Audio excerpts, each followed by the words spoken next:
Hi viewers, இந்த வீடியோவில் இப்போ பார்க்க போகிறது என்ன ஹனும ஸ்லோகம். இந்த ஸ்லோகத்தை தினமும் பாராயணம் பண்ணுறதுனால பொன் பொருள் சேரும். அதாவது பணம், தங்கம், வீடு இதெல்லாம் கிடைக்கும். இப்போ இந்த ஸ்லோகத்தை பார்ப்போம்.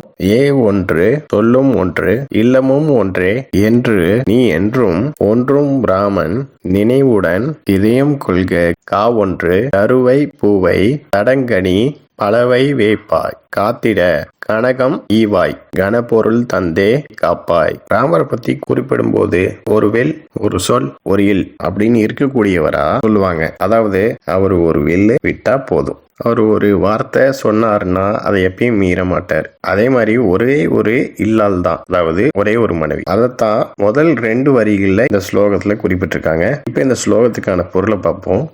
ஒன்று ஏன்னா வில்லு, வில் ஒன்று தான். சொல்லும் ஒன்று அப்படின்னா வார்த்தையும் ஒன்று தான். இல்லமும் ஒன்றே அப்படின்னா மனைவியும் ஒருத்தி தான், அதாவது ஏக பத்தினி விரதம். என்று நீ என்றும் ஒன்றும் பிராமன் நினைவுடன் அப்படின்னா அப்படி இருக்கக்கூடிய ராமர் அவரோட நினைவோட என்னைக்கும் நீ ஒன்றி இருக்க. இதயம் கொள்க அப்படின்னா அந்த நினைவோட நான் சொல்றதையும் நீ மனசுல வச்சுக்கப்பா. ஒன்று கருவை கானா பாதுகாப்புன்னு அர்த்தம். எனக்கும் ஒரு பாதுகாப்பு கொடுப்பா. பூவை தடங்கனி, தடம்னா பெரிய அப்படின்னு அர்த்தம். பூ பூத்து காயாகி கனியக்கூடிய ரொம்ப பெரிய கனிகளை பலவை வேப்பாய் அப்படின்னா பல கனிகளை ரொம்ப நீ விரும்பி சாப்பிடுவ.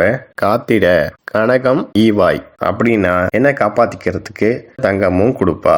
கனபொருள் தந்தே காப்பாய் அப்படின்னா இது போக பெரிய பெரிய பொருட்களை கொடுத்து என்னை காப்பாத்துப்பா. ஓகே, நெக்ஸ்ட் வீடியோ பார்ப்போம். இந்த சேனல் சப்ஸ்கிரைப் பண்ணுங்க அண்ட் பெல் பட்டனையும் பிரஸ் பண்ணுங்க. லைக் பண்ணுங்க, ஷேர் பண்ணுங்க. தேங்க்யூ.